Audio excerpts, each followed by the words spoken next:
जिस तरीके से प्रधानमंत्री जी ने, महामहिम राष्ट्रपति जी ने, देश के तमाम नागरिकों ने भाविका का आभार प्रकट किया है, ये अपने आप में दर्शाता है कोई भी इम्पेयर्डनेस, डिसेबिलिटी किसी को अपना लक्ष्य अचीव करने से रोकती नहीं है।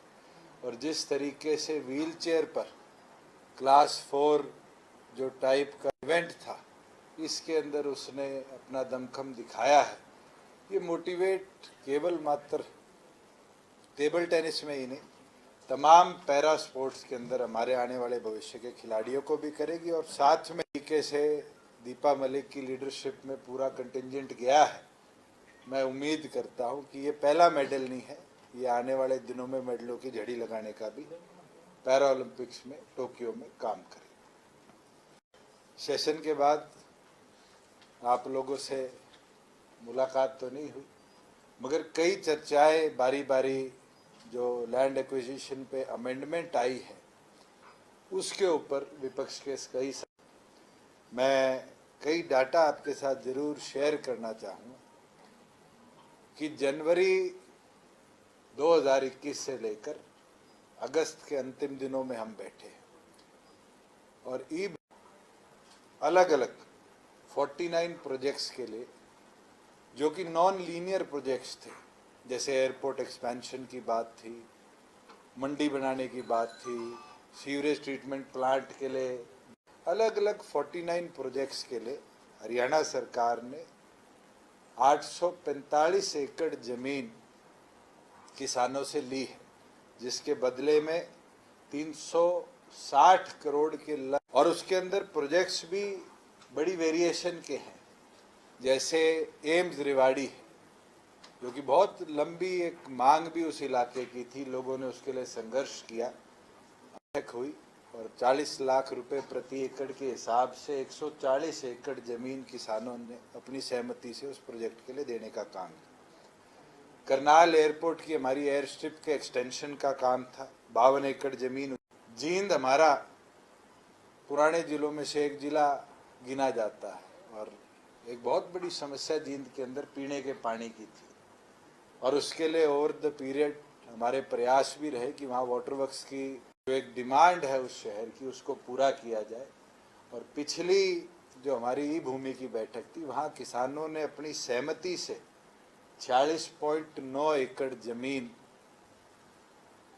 सरकार को, उसके साथ लगती हुई 10 एकड़ जमीन और 2 फार्मर्स की, हमने उनसे भी आग्रह किया है कि वो सेम रेट पर अगर देना चाहे तो सरकार उसको जरूर लेगी। मगर ऐसे प्रोजेक्ट्स पब्लिक इंटरेस्ट के अंदर आज से बहुत सालों पहले बन जाने चाहिए थे, मगर ये डिले इसकी वजह से आया। चौटाला गांव के अंदर सीवरेज ट्रीटमेंट प्लांट के लिए 20 एकड़ जमीन आई है। फरीदाबाद से नोएडा करने के लिए डायरेक्ट कनेक्टिविटी के लिए ब्रिज बन चुका, मगर रोड एक्सेस पिछले 5 सालों से नहीं हो पाया था क्योंकि उसकी लैंड एक्विजिशन नहीं हो सकती। मगर इस बार ई भूमि के अंदर फार्मर्स की सहमति से हमने 4 लाख से लेकर 1 करोड़ और 15 लाख के बीच की वैल्यू की अलग अलग कलेक्टरेट्स की लैंड थी, उनकी सहमति से, आपसी सहमति से हमने लेने का काम किया है। और तो और आज से 9 महीने पहले बंद हो जाएंगी।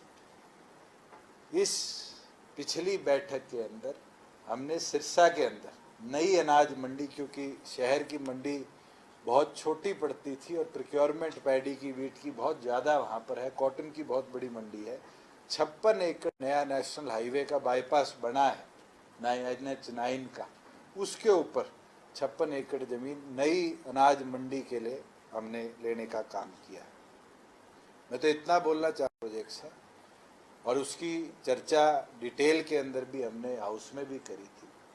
उनके अंदर आज भी NHAI है और जो हमारा land acquisition resettlement application act है, उसके अंदर निरंतर एक्विजिशन होती रही है, मगर क्योंकि उसमें डिलेड पीरियड चलता है और एक कोर्ट में जाने की भी प्रक्रिया है, उसके लिए हमें ये अमेंडमेंट करनी पड़ी थी। और इससे किसी की ना तो ज़मीन नॉन लीनियर प्रोजेक्ट्स के लिए ली जाएगी या नॉन डिफेंस प्रोजेक्ट्स के लिए या नॉन नेशनल हाईवे प्रोजेक्ट्स के लिए नहीं ली जाएगी, अगर आने वाले समय में भी इस तरह के प्रोजेक्ट्स जैसे वाटर वर्क्स है, एयरपोर्ट एक्सटेंशन है और जो प्रोजेक्ट्स होंगे स्टेट गवर्नमेंट के, उनको हम ई भूमि के माध्यम से ही लेने का काम करेंगे। जहाँ प्रिक्योरमेंट की बात आती है, मैं आपके साथ साझा करना चाहूँगा, खरीफ के सीज़न में हमने टोटल 15,325 करोड़ रुपया फार्मर्स के खाते में डीबीटी करने का काम किया। इसके अंदर जो हमारे आड़ती भाई हैं उनको 340 करोड़ रुपया जो उनकी सर्विसेज है, उनकी आड़त है, दामी के तौर पे देने का काम किया। पहली बार हुआ कि 9% इंटरेस्ट रेट पे अगर किसी फार्मर की पेमेंट डिले हुई तो 1,20,00,000 के लगभग उसको इंटरेस्ट हरियाणा सरकार ने उसके खाते में ही डीबीटी कर देने का काम किया। और आने वाले दिनों में जब पैडी की, बाजरे की, मूंग की, मूंगफली की, मक्की की प्रिक्योरमेंट होगी, उसके अंदर भी तमाम फार्मर्स को इसी तरीके से डीबीटी के माध्यम से 48 से 72 घंटे के बीच में उसकी पैसे को ट्रांसफ़र भी करेंगे और अगर डिलेड होगा तो उसका इंटरेस्ट देने का भी हम निर्णय लेंगे। पैडी के लिए रबी के अंदर मैं आपके साथ साझा करना चाहूँगा कि जीरी के लिए 199 मंडी पूरे हरियाणा में हमने नोटिफाई कर दी और 25 सितंबर से 1940 रुपये प्रति कुंटल एमएसपी के ऊपर हम जीरी खरीदने का काम करेंगे। बाजरे के लिए 86 मंडियां प्रदेश भर के अंदर नोटिफाई करी गई हैं। मक्की के लिए 19 मंडियां पूरे प्रदेश भर के अंदर नोटिफाई करी गई है। मूंग के लिए 38 मंडियां और मूंगफली के लिए 7 मंडियां प्रदेश के अंदर नोटिफाई करी गई है। एमएसपी में आपके साथ साझा कर दूं, बाजरे का 1250 प्रति कुंटल है, मक्की का 1870 रुपये प्रति कुंटल, मूंग का 7275 रुपये प्रति कुंटल और मूंगफली का 5550 रुपये प्रति कुंटल है, जिसकी प्रिक्योरमेंट 1 अक्टूबर से तमाम डेजिग्नेटेड मंडियों पे करी जाएगी। बाजरा 2250 रुपये 2250, मूंग का 5550 रुपये प्रति कुंटल, मूंग का है 7275 रुपये प्रति कुंटल, 38 मंडियां है। मूंगफली का 5550 रुपये 7 मंडियां है। मक्की की 1870 रुपये 19 मंडियां है। साथ में मैं एक चीज़ आपके साथ ज़रूर साझा करना चाहूँगा कि हमने पिछले दिनों प्रदेश भर के अंदर जो अन्न वितरण प्रोग्राम था उसकी शुरुआत करी और उसके अंदर 60,000 मैट्रिक टन वीट 1,22,00,000 लाभार्थियों को हमने नवंबर 2021 तक देने का निर्णय लिया है। 18 अगस्त को और 19 अगस्त को पूरे प्रदेश भर में उत्सव के तौर पर बनाया गया है और 32 स्टेट्स और यूटीज़ के अंदर वन नेशन वन कार्ड के माध्यम से तमाम लोगों को इसका बेनिफिट आज मिल रहा है। एक जरूर खासियत है वन नेशन वन कार्ड की कि आज हमारे प्रदेश में 16,828 ऐसे कार्ड होल्डर हैं जो हरियाणा प्रदेश के राशन कार्ड होल्डर नहीं है, पर वो हरियाणा प्रदेश के अंदर इस योजना का लाभ उठाने का काम कर रहे हैं। कई लोग बारी बारी सरसों का तेल बंद हो लिया इसका विषय बनाकर चर्चा कर रहे हैं। हाउस में भी कांग्रेस के सदस्यों ने इसका सवाल भी लगाया था और उसका जवाब दिया। उस दिन के बाद ट्रांजैक्शंस और हुई है।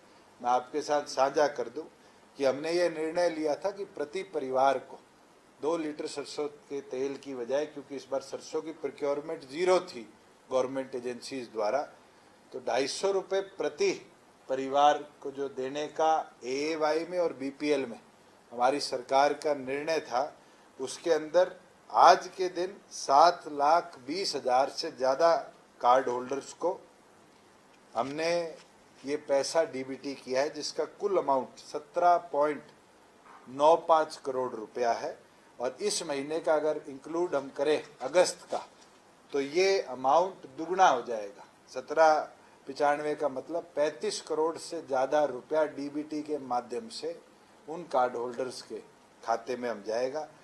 इसके अंदर लगभग 11,41,000 AAY और BPL कवर होते थे, जिसके अंदर से 7.2 लाख लोगों के अकाउंट को हमने वेरीफाई कर दिया है। लगभग 4.2 लाख कार्ड होल्डर ऐसे हैं जिनके लिए department of food civil supplies ने मेरा परिवार .haryana.gov.in एक पोर्टल बनाया है जो PPP के साथ भी लिंक्ड है, आपके राशन कार्ड के साथ भी लिंक है। मैं आपके माध्यम से भी आग्रह करूंगा कि अगर आप इसको आम जनता तक पहुंचाए तो हम जल्द से जल्द उन 4.25 लाख लाभार्थी जिनके अभी अकाउंट्स अपडेटेड नहीं है आधार के साथ या उनके राशन कार्ड के साथ या परिवार पहचान पत्र के साथ, उनको भी लाभ उसका मिल जाएगा।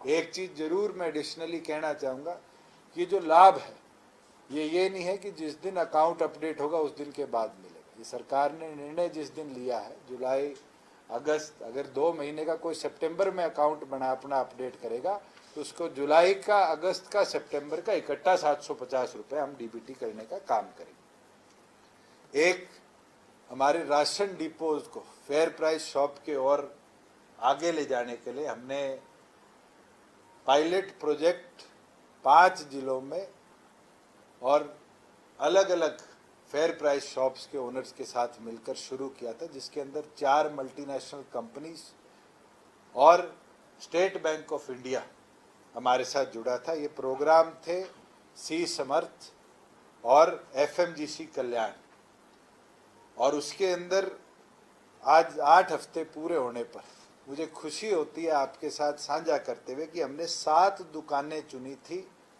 जिनके अंदर SBI ने डिपो होल्डर्स को ट्रेनिंग दी थी कि फाइनेंशियल ट्रांजैक्शन कैसे करनी है, और उनको लिंक किया था कि वो भी बैंक का एक सब बैंक के तौर पे काम करे। और उन 7 दुकानों में 8 हफ्तों में 24,40,000 रुपया ट्रांजैक्ट हुआ जुलाई में, और 27,60,000 रुपया ट्रांजैक्ट हुआ अगस्त के महीने में आज तक। और ये बड़ा एक ऐतिहासिक कदम है कि ये पायलट हरियाणा प्रदेश ने अपने fair price ration depot shops के साथ शुरू किया था।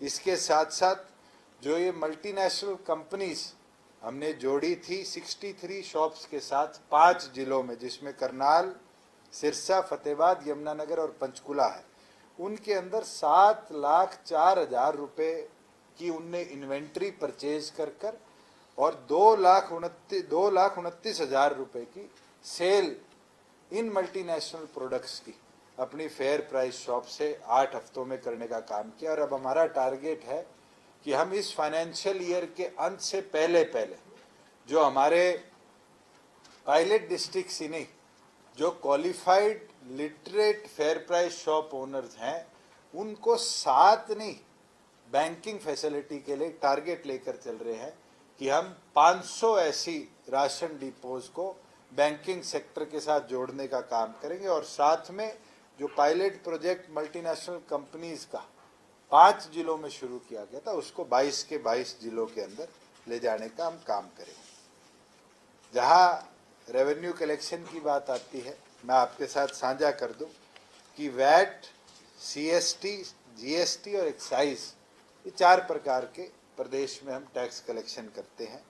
इसके अंदर 18-19 में हरियाणा प्रदेश की टोटल कलेक्शन जो थी वो 37,350 करोड़ रुपए की थी। 19-20 की 39,837 करोड़ रुपए की थी। और डिस्पाइट कोविड 20-21 के अंदर हमारा जो टैक्स कलेक्शन था चारों ब्रांचेस का, वो 45,115 करोड़ रुपए था, जो कि 13.26% इंक्रीज था। जिसके अंदर अगर मैं सिर्फ 1 अप्रैल से लेके और आज तक की बात करूं, 28 अगस्त तक, 29 अगस्त तक की, तो 20-21 में हमारा कलेक्शन 12,831 करोड़ हुआ। और 21-22 में, जबकि हमने कोविड की सेकेंड वेव भी इसके दौरान देखी, मगर क्योंकि इंडस्ट्रीज भी चलती रही और दुकानों को भी हमने स्टैगर्ड तौर पे खोला, इसके अंदर मुझे भी खुशी होती है आपके साथ साझा करते हुए कि जो टैक्स कलेक्शन है, that has increased in these 4-5 months। From last year it was 12,831 crore और इस साल अब तक आज तक 1 अप्रैल से 20,558 करोड़ रुपए है, जो कि लगभग 58% का इंक्रीज है फर्स्ट और सेकंड क्वार्टर के इस पैर के अंदर। साथ में जो हमारे वेंड्स की ऑक्शनिंग, क्योंकि सेकेंड वेव में लॉकडाउन रहा, डिलेड रही और जून के अंदर जाकर हमारा एक्साइज ईयर शुरू हुआ था। लास्ट ईयर हमारा टारगेट ये था कि रिजर्व प्राइस 3128 करोड़ था, और जो हमारे ऑक्शंस हुए थे जिसमें हमारे 2 वेंड ऑक्शन भी नहीं हो पाए थे सोनीपत के, उसके बावजूद भी हमारी कलेक्शन जो थी वो 3559 करोड़ रुपए की थी। इस साल कोविड में हमने निर्णय लिया था कि 10% इंक्रीज पे अगर कोई अपने वेंड रिटेन करना चाहता है तो रिटेन कर सकता है।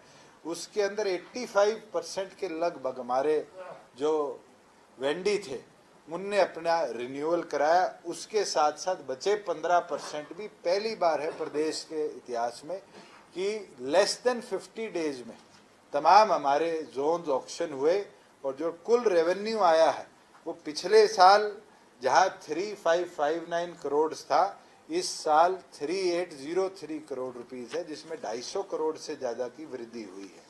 साथ में हमारे जो नए एक्ट में एक्साइज में अमेंडमेंट्स थे और सख्तियां बरती गई, उसमें पिछले साल 1249 ब्रीच केसेस हमने प्रदेश में दर्ज किए, और उसके बदले में 257 करोड़ रुपया पेनल्टी के तौर पे हमने अलग अलग लोगों पे लगाए। कई लोग लिटिगेशन में गए, कई ने पेनल्टी भरने का काम किया, कई आज डिपार्टमेंट को अपनी रिप्रेजेंटेशन दे के उस पर इंक्वायरी झेल रहे हैं। उसके बावजूद भी 257 करोड़ में से 136 करोड़ रुपया हमने पूरी तौर पर रिकवर करने का उन लोगों से काम किया है।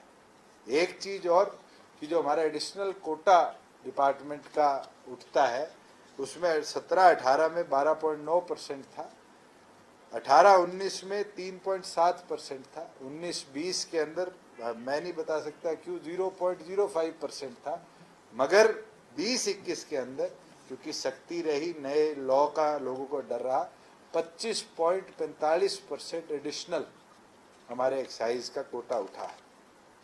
साथ में लास्ट ईयर लैंड रजिस्ट्रेशन को बारी बारी लोगों ने टारगेट किया। मैं आपके संज्ञान में लाना चाहता हूं कि लास्ट ईयर अगस्त के सेशन में हमने 7A का जो लॉ था उसमें अमेंडमेंट करी थी और कहा था कि अब 1 एकड़ नहीं, अब 1000 गज से ऊपर की कोई रजिस्ट्री होगी उसके लिए एनओसी की जरूरत नहीं, मगर 1000 एकड़ से अगर नीचे की कोई रजिस्ट्रेशन करेगा तो उसको डीटीपी से और यूएलबी से दोनों से एनओसी लाने का काम करना पड़ेगा। पिछले सितंबर से लेकर आज तक 2.8 लाख डीड्स हमारे अर्बन एरियाज में रजिस्टर हुई है, जिसके अंदर 6184 डीड्स ऐसी है जिनके अंदर एनओसी लेकर दोनों डिपार्टमेंट के रजिस्ट्रेशन हुई है। टोटल जो स्टैंप ड्यूटी थी वो 19-20 के अंदर हरियाणा सरकार को 5368 करोड़ रुपए की आई। कोविड 20-21 को हिट किया, जिसके अंदर 4509 करोड़ रुपया हमारा टोटल कलेक्शन था। मगर एक अच्छी चीज है कि इस बार हमारी तहसीलें सुचारू तौर से चलती रही, और आज तक 1 अप्रैल से लेकर आज तक जो स्टैंप ड्यूटी प्रदेश को आई है वो पिछले इन 4-5 महीनों के अंदर 2692 करोड़ है। और मेरा ये अनुमान है कि जो हमारा 19-20 का 5368 करोड़ था, आज उसका 50% हमने अचीव किया है, और इसको देखते हुए हम शायद 6 और 7 हज़ार करोड़ के बीच में स्टैंप कलेक्शन इस साल करने का काम करेंगे। वहीं जहाँ रजिस्ट्रेशन की बात करी जाती है, रजिस्ट्रेशन फीस जो डिपार्टमेंट को 19-20 में 332 करोड़ आई, 20-21 के अंदर क्योंकि तहसीलें निरंतर कोविड की वजह से बंद रही फिर भी 338 करोड़ आई। आज 21-22 के अंदर अगर हम 3-4 महीने के इस दौर को देखें तो हमने हमारा 19-20 का जो था उसका भी 40% अचीव करने का काम किया, जो कि 193 करोड़ है कंपैरेटिवली 19-20 पूरे वित्त वर्ष के अंदर, जहां 432 करोड़ था। 338 करोड़ 20-21 में था, 19-20 में 432 करोड़ रुपए था, और 20-21 में आज 29 अगस्त से पहले 28 अगस्त की अगर मैं रात की बात करूं तो 193 करोड़ रुपीस हमने उसके अंदर कलेक्ट करने का काम किया है।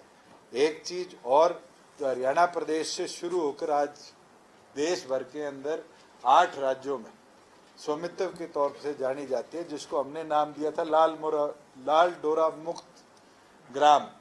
इसके अंदर आज के दिन में पूरा सर्वे जो है वो हरियाणा प्रदेश के 2409 गांव का हो चुका है, जिसमें 8 अलग अलग फेजेस हैं और उसके अंदर 8,18,000 हमने प्रॉपर्टीज को आइडेंटिफाई किया है और उसके साथ साथ 1,75,000 ओनर्स को उनकी डीड्स भी हरियाणा सरकार दे चुकी है और 1,75,000 जो डीड्स है वो 2045 गांव के अंदर डिस्ट्रीब्यूट हुई है। कई क्योंकि आपसी सहमति गांव में नहीं बनती, इसका प्रोसेस हमने बना रखा है कि वीडियो लेवल पर, डीसी लेवल पर वो ऑब्जेक्ट कर कर उसकी फेयर सुनवाई भी कर सकते हैं और सुनवाई कर कर उसका टाइमलीनेस के साथ रिजेंटमेंट अपनी रिजॉल्व कराकर फैसला करवा सकते हैं।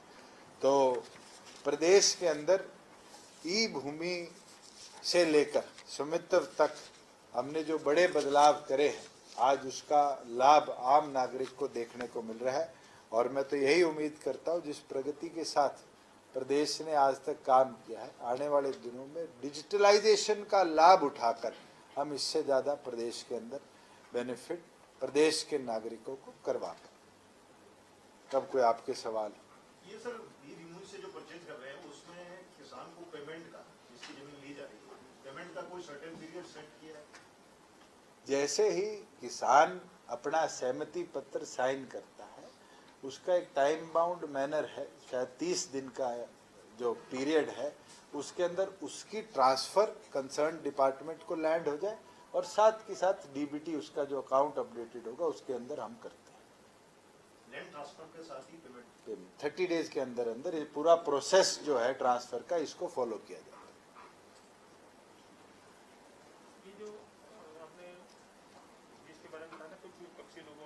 कांग्रेस ने उस बिल के ऊपर आपत्ति जताई थी, इसका मुख्य बात प्राइवेट जो मॉडल है जैसे कि क्या आपके प्रोजेक्ट्स हैं उसमें आपने हालांकि क्लैरिफाई किया था कि गवर्नमेंट लैंड उसमें लिख ही रखा आपने, उन्होंने प्रेस कॉन्फ्रेंस बाद में की विधानसभा के बाद, तभी उन्होंने उसे पीपीपी को खर्चे देंगे, पीपीपी का मतलब तो ये है वो इस पर आपको क्लैरिफाई करना चाह रहे हैं? सुरेंद्र जी, मैं एक चीज बड़े सीरियसनेस के साथ उस पर कमेंट मैंने बत्रा जी की भी आधी अधूरी लाइन पे किया था और आपके भी सवाल पे करता हूं कि वो प्रोजेक्ट्स हैं जो पब्लिक प्राइवेट पार्टनरशिप में चलेंगे, जिसकी अंदर गवर्नमेंट की स्टेक होल्डरशिप रहेगी और जो लैंड ओनरशिप है वो हमेशा गवर्नमेंट के पास रहेगी। आज के दिन अग्रवा मेडिकल कॉलेज ग्राम पंचायत की जमीन लीज पे एक ट्रस्ट को दी गई और आज के दिन भी उस कॉलेज को चलाने के लिए निरंतर फाइनेंशियल एड जो है हरियाणा सरकार देती है। इस तरह के मेडिकल प्रोजेक्ट्स हैं, लॉजिस्टिक हब के प्रोजेक्ट्स हैं और प्रोजेक्ट्स हैं, ये उनके लिए निर्णय लिया गया है। यहाँ कोई किसी प्राइवेट आदमी को फैक्ट्री लगाएगा वो अपनी 100% लीज पे लेके, उन प्रोजेक्ट्स के लिए ये जमीनें देने का निर्णय नहीं है। ये तो वो प्रोजेक्ट्स है जो कि गवर्नमेंट जिसके अंदर हिस्सेदार रहेगी और साथ में जिसकी ओनरशिप गवर्नमेंट के नाम रहेगी। आने वाले समय में जो सेंट्रल गवर्नमेंट पीएसयूज हैं, अगर वो हरियाणा के अंदर आकर खाद बनाने की कोई फैक्ट्री लगाना चाहती है, कोई पेट्रोलियम प्लांट लगाना चाहती है, कोई इस तरह के बड़े प्रोजेक्ट्स लगाना चाहती है, तब भी तो हरियाणा सरकार उनको 30 ईयर्स 50 ईयर्स की लीज पे लैंड देती आई है और देती रहेगी। क्या उन प्रोजेक्ट्स से प्रदेश की प्रगति नहीं बढ़ेगी? और मुझे लगता है कि अगर ऐसे प्रोजेक्ट्स आएंगे तो आसपास के इलाके के अंदर भी उन्नति प्रगति होगी।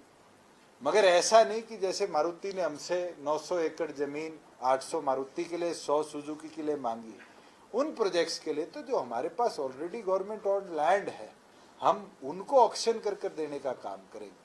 किसी भी प्राइवेट कंपनी को लैंड जब दी जाएगी वो इस एक्ट के अंदर कवर्ड नहीं हो।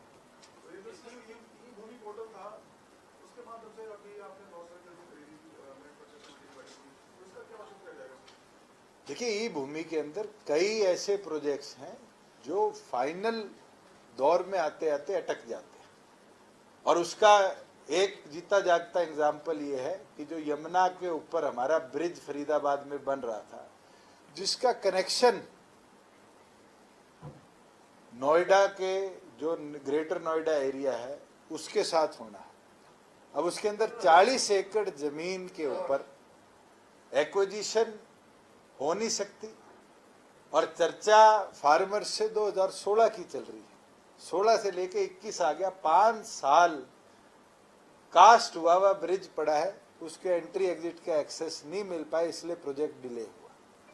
कई ऐसे प्रोजेक्ट हैं जो लीनियर प्रोजेक्ट कहलाए जाते हैं, जिससे केवल मात्र एक या दो व्यक्तियों का लाभ नहीं होता, और एक दो व्यक्तियों के रुकने से हजारों लोगों का नुकसान जरूर होता है। जरूर ऐसे प्रोजेक्ट्स के अंदर अगर हमें, और मैं नहीं मानता कि हमें अभी तो प्रेसिडेंट का असेंट भी इसके अंदर आना है, जब तक प्रेसिडेंशियल असेंट नहीं आएगा जब तक ये एक्ट लागू नहीं होगा, और गॉड फॉरबिड हमें कभी जरूरत भी ना पड़े, मगर ये अमेंडमेंट इसलिए कराएगी कि अगर ऐसे लीनियर प्रोजेक्ट को रुक जाता है जो स्टेट इंटरेस्ट का, नेशनल इंटरेस्ट का है, उसके अंदर एक्विजिशन अगर हमें करनी पड़े तो हम टाइमलीनेस के साथ करें।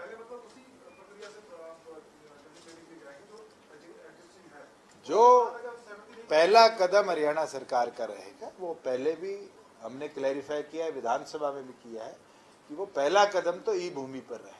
मगर अगर ई भूमि के अंदर हमें 50 एकड़ के प्रोजेक्ट के लिए 47 एकड़ मिल गया और सेंटर में कोई 3 एकड़ नहीं देता, तो हम कंसोलिडेशन एक्ट के तहत भी उसको शिफ्ट कर सकते हैं। और अगर वो शिफ्ट नहीं होता तो लास्ट रिजॉर्ट तो अगर प्रोजेक्ट बनाना है, चलाना है, उसके लिए तो कहीं ना कहीं सेफ गार्ड हमें भी लोगों के इंटरेस्ट को करना पड़ेगा।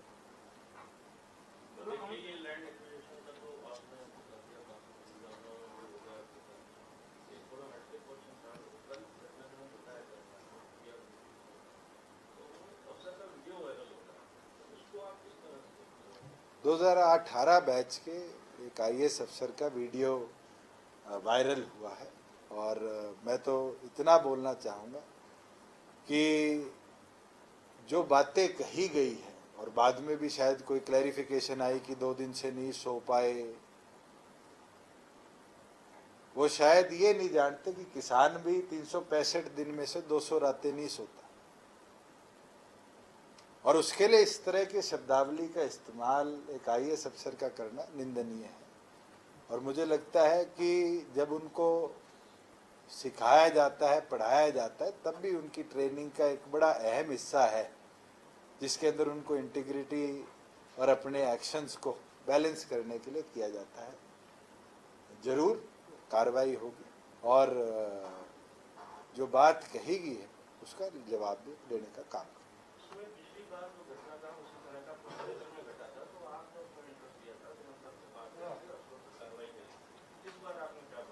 देखिए, जिस तरह का एक्शन वहाँ दूसरी ओर से भी दिखा है, क्या आप उसको सपोर्ट करते हैं कि कस्सी से लेकर अटैक किया जा रहा है? मैं तो ये पूछना चाहता हूँ जी, जब नई मंडियाँ बन रही है, MSP पे फसल खरीदी जा रही है, किसी की जमीन को कोई भी आज के दिन किसी भी कंपनी ने कब्जा करने का काम नहीं किया, तो आज विषय क्या बचा है? सबसे हैरानी की चीज है कि पॉलिटिकल पार्टी, बीजेपी का प्रोग्राम था और उसके ऊपर CM ने अपना बयान भी दे दिया है, मगर आप पॉलिटिकल प्रोग्राम्स, किसी की मूवमेंट, कोई अपने बच्चों के साथ जा रहा है, कोई रिश्तेदारी में जा रहा है, किसी के घर पे बैठने सुख दुख में जा रहे हैं, आप हर जगह विरोध करते हैं, तो आपका उद्देश्य क्या है? मैं तो दुखी जरूर हूँ, कल का बहुत दुखी हूँ, मगर मैं पूछना तो आपके माध्यम से भी चाहता हूँ, वो 40 लीडर्स है कहाँ? जो घटनाक्रम कल हुआ, या जो टोहाना में हुआ, या जो जोगीराम सिहाग के जब वो अपनी बेटी के साथ थे टोल पे हुआ, या रणबीर गंगवा की गाड़ी के साथ हुआ, इसका आखिरी उद्देश्य उन नेताओं के माध्यम से बताए तो सही कि है क्या? जब हम एडिशनल मंडी के लिए जमीन खरीद रहे हैं, मंडियां बना रहे हैं, प्रत्येक क्रॉप को MSP पे खरीद कर डायरेक्ट, पहली बार है 1.5 साल में कोई प्रदेश ऐसा नहीं है जो किसान के खाते में पैसा देता हो, हरियाणा ने देने का काम किया, और पूरा पैसा, और डिले हुआ तो इंटरेस्ट देने का काम किया। उसके बाद भी उन लोगों के पास कोई जवाब नहीं। मैं तो आज बोलता हूँ प्रधानमंत्री ने ये मीटिंग में समाचार उनको भिजवाया, भी हम इस एक्ट को डेफर कर देते हैं, हम अमेंडमेंट्स आपकी कोई है उनको डालने का काम करते हैं, उसके बाद भी चर्चा पे नहीं है। आपको खुद उन लोगों से पूछना चाहिए। तो आपको इस सारी चीज का सलूशन क्या नजर आता है, क्योंकि डेडलॉक बना है। मैं तो निरंतर बोलता आया हूं कि आप उन 40 लोगों से पूछिए, चर्चा करना चाहते हैं, मैं केंद्र सरकार से चर्चा करूंगा। चर्चा जब तक नहीं होगी विषय समाप्त नहीं होगा। या तो ये पंजाब चुनाव को देखते हुए कदम है, वो भी 5 महीने बाद पूरा हो लेगा, फिर देख लेते हैं। मगर नागरिकों को 9 महीने से आपने एक एजेंडा के माध्यम से बैठा रखा है और अब आप इस एग्रेशन में आगे हैं कि आप तमाम तरीके की व्यवस्था को बिगाड़ने के ऊपर चल पड़े। पंजाब सरकार तो ये कह रही है, पीछे जाखड़ साहब ने बयान दिया पूरा मंच पे चढ़ के कि आंदोलन पंजाब में होना था, हम इसे मोल्ड करके हरियाणा की धरती पे ले आए। तो अब आप इसको थोड़ा एलोबरेट करो कि पंजाब में तो बारी बारी बोलता आया हूं कि हरियाणा में ना मंडी बंद होगी, ना एमएसपी खत्म होगी, ना किसी की जमीन पे कब्जे होंगे। अब पंजाब में अगर ये वारदात हो रही है और पंजाब के लोग परेशान हैं, तो पंजाब की सरकार इस पे जवाब दे। उनके तो खुद के पार्टी के पूर्व अध्यक्ष भी, नए अध्यक्ष भी हरियाणा को प्रेज करते आए हैं। आपने खुद नवजोत सिद्धू का बयान देखा है, जो पीसीसी पंजाब के अध्यक्ष है, और वो ये कहते हैं कि हरियाणा में गन्ने की जो रेट है बहुत अच्छे, और अगले दिन अमरिंदर सिंह को झुक के रेट बढ़ाने पड़ते हैं। ये तो अपने आप में दर्शाता है कि उनकी एग्रीकल्चर पॉलिसी फेल्ड है, और उस फेलियर की वजह से पंजाब के लोग नहीं, पंजाब के कुछ चुनिंदा नेता हरियाणा की जन भावनाओं को खराब करते आ रहे हैं। सर, आप इसका अर्थ कहाँ देखते हैं? 9 महीने का परेशानी तो हरियाणा में हो रही है। आए दिन झड़प हो रही है, किसान पिटते हैं, किसान अरेस्ट होते हैं, फिर उनको छोड़ दिया जाता है, प्रोटेस्ट होता है, लोकल जनता हरियाणा। अंत तो एक ही है, कोई चर्चा करे और चर्चा कर कर इसका समाधान निकाले।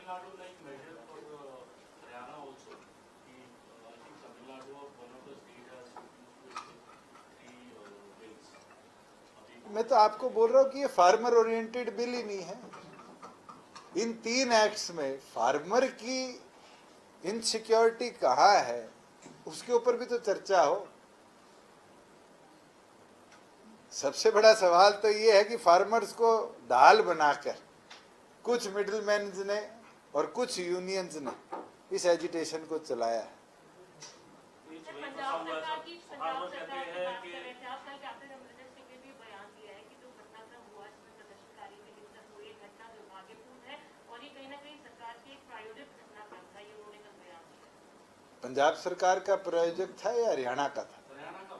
उनके अध्यक्ष तो कहते हैं कि हम तो इसको पंजाब में रखना चाहते थे, हरियाणा में चला गया, बहुत अच्छी बात हुई। पहले पंजाब सरकार इस पे तो जवाब दे कि जाखड़ साहब के उस बयान से क्या कांग्रेस की और पंजाब सरकार की मंशा साफ नहीं हुई। और मैं तो हैरान हूं कि कल वाले घटनाक्रम के बाद ऐसे ऐसे कांग्रेसी हरियाणा के नेता सोशल मीडिया के माध्यम से एक्टिव हो गए, जिनको शायद प्रदेश की जनता ने विधानसभा चुनाव के बाद देखा ही ना। ऐसे लोग हैं जो इस एजिटेशन के अंदर जाकर आग लगाकर वापिस आके अपने घरों में बैठते हैं। कौन सा कांग्रेस का ऐसा नेता है जिसने डे 1 से लेकर आज तक 9 महीने फार्मर्स के साथ उन टेंटों में गुजारने का काम किया? ये तो वो लोग हैं जो सुबह जाते हैं, फोटो कराते हैं और फिर 2 महीने 3 महीने बाद एक घटना पर बयान दे देते हैं।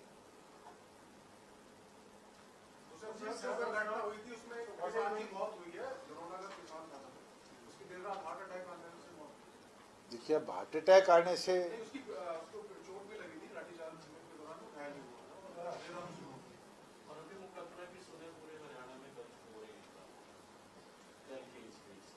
अगर कल जहाँ तोड़फोड़ हुई है, जहाँ कहीं व्यवस्था को बिगाड़ने का काम किया, वो पुलिस का काम है, पुलिस उस पर कार्रवाई करेगी। और मेरे ख्याल से एडीजी लॉ एंड ऑर्डर ने कल बड़े ब्रीफली अपनी बात को आपके बीच में रखा है।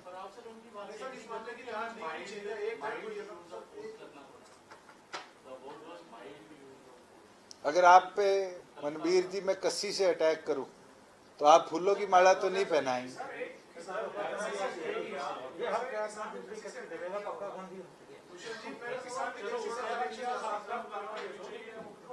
लेकिन वो वाला क्या फाइल था क्या सर? सर 9 महीने से प्रोटेस्ट चल रहा है किसानों का, जगह जगह पर कल 3 घंटे में पूरे हरियाणा को जाम कर दिया गया 60 से ज्यादा जगहों पर। ऐसे में आपका स्टैंड क्या है? आप फार्मर के साथ हैं? पवन जी, मैं आपसे एक बात से सहमत हूँ कि कल 2 घंटे में सारा हरियाणा जाम कर दिया, मगर मुझे यह तो बताओ, यूनियन लीडर जो 40 है वो अधिकतम तो पंजाब के और यूपी के हैं, जाम हरियाणा क्यों हो रहा है? एपिसेंटर हरियाणा क्यों बारी बारी बनाया जा रहा है? इसका जवाब तो वो 40 नेता दे कि कल के इंसिडेंट के बाद यूपी में जाम क्यों नहीं लगा, पंजाब में जाम क्यों नहीं लगा।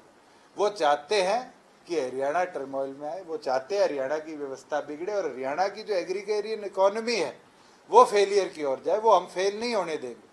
मैं निरंतर बोलता आया हूं कि एमएसपी देंगे, एक एक दाने का देंगे, डायरेक्ट खाते में देंगे, मंडियां चलेगी, एडिशनल मंडी बनाने की जरूरत पड़ेगी पैडी में 199 के बाद, तो भी हम मिल्स को पिछली बार की तरह नोटिफाई कर कर मंडी बनाएंगे, मगर इस बार किसान को मंडी में रात गुजारने का मौका नहीं देंगे, उसका एक एक दाना हम प्रिक्योर करेंगे। भूषण जी, 7 महीने हो गए, सेंटर और किसानों के बीच में कोई बात नहीं हुई है, उसको लेकर भी आपसे कह रहे थे 2 महीने कम कर दिए आप।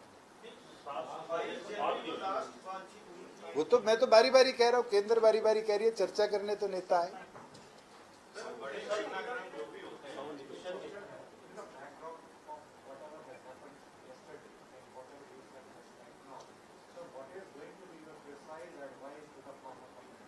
मैं तो सबसे ये आग्रह करूंगा कि आप समझो, कुछ लोग आज चाहते हैं कि प्रदेश की एग्रीगेरियन इकोनॉमी, प्रदेश की किसानी कमजोर, और अगर आप विश्वास रखते हो कि प्रदेश की किसानी कमजोर नहीं होने देंगे हम, तो आप इस मुहिम को, इस मूवमेंट को समझने का काम करें। ये मुहिम पंजाब में क्यों नहीं जारी, राजस्थान में क्यों नहीं जारी, ये मुहिम उत्तर प्रदेश में क्यों नहीं जारी? बारी बारी तीनों प्रदेशों के लोग आकर हरियाणा को उकसा रहे हैं, तो इनका लक्ष्य हरियाणा की अर्थव्यवस्था के साथ किसानी को कमजोर करना इनका लक्ष्य। भूषण जी, उकसाना एक तरीके से अपराध माना जाता है, किसी से गलत काम करवाना, और कई बार ऐसा हुआ है, तो अब तक कोई सख्त कार्रवाई क्यों नहीं हो पा रही? कार्रवाई हुई है अलग अलग जगह जहाँ जहाँ व्यवस्था बिगड़ी है, वहाँ कानूनी तौर पर जो कार्रवाई करनी थी वो पुलिस विभाग ने करी है, और आने वाले दिनों में उसके आपको नजरिए। सर, फिर उसके बाद वापस जो लोग हैं उनको आप वापस छोड़ देते हैं, कभी वो उपद्रवी बन जाते हैं, कभी मुट्ठी भर या कुछ लोग हो जाते हैं, कभी कांग्रेस के लोग हो जाते हैं, और कभी वो 3 घंटे में पूरा हरियाणा जो है वो ऐसे जाम कर देते हैं कि बसें नहीं चलती हैं, पब्लिक ट्रांसपोर्ट बंद हो जाता है। इसका नुकसान किसको, इसका नुकसान किसको और फायदा किसको? इसका नुकसान केवल मात्र हरियाणा के लोगों को है, और फायदा अगर किसी को है तो उन यूनियंस के माध्यम से जिन स्टेट्स में इलेक्शन होने हैं वहाँ की पॉलिटिकल पार्टीज के एजेंडा में।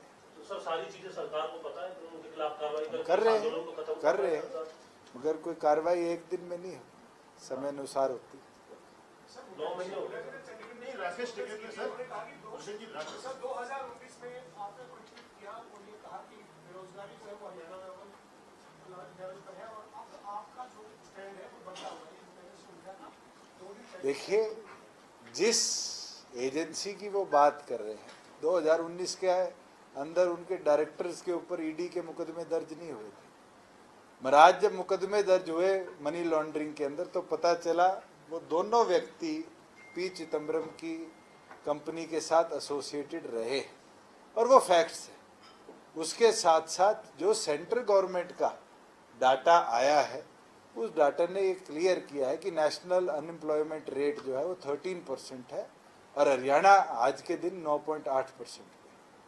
आज के दिन तो गवर्नमेंट ऑफ इंडिया के डाटा के कंपैरिजन में अगर हम देखें तो जरूर बेरोजगारी है, मगर उस लेवल पर नहीं है जो 28, 29, 40% बारी बारी दर्शाई जाती है। और हरियाणा में तो एम्प्लॉयमेंट के लिए नई इन्वेस्टमेंट आई है। आज 7,500 के लगभग की एम्प्लॉयमेंट तो फ्लिपकार्ट ने हमें कमिट करी है, जो अप्रोक्सीमेटली प्रदेश के अंदर आप मान के चलो 140 एकड़ में एशिया का सबसे बड़ा वेयर हाउस बना रही।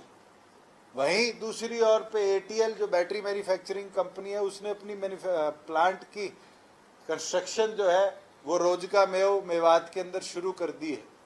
उसके साथ JBL करके बस, इलेक्ट्रिक बस मैन्युफैक्चरिंग कंपनी जो है वो 1000 की एम्प्लॉयमेंट का निर्णय लेकर आज पलवल में अपनी फैक्ट्री लगा रही है।